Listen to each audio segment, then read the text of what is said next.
اي اجي هسه وقت من افضل مطعم مختص بالكباب بالنجف كلها. بس بالنسبه لي راح ادليكم على افضل ثلاثه، او راح اقول لكم على افضل ثلاثه بالنسبه لي، وانتم نفس الحاله اكتبوا لي بالتعليقات.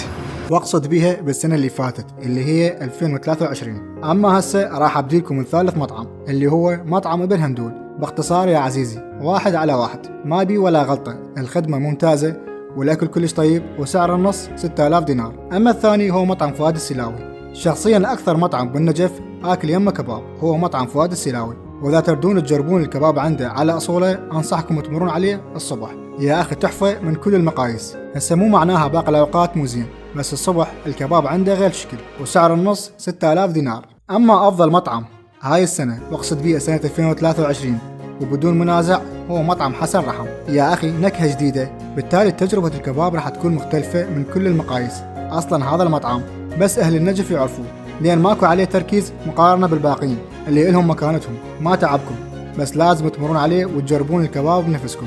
وسعر النص 6000 دينار. هسه اجي دوركم، كتبوا لي عن افضل 3 مطاعم بالنسبه لكم السنه اللي فاتت.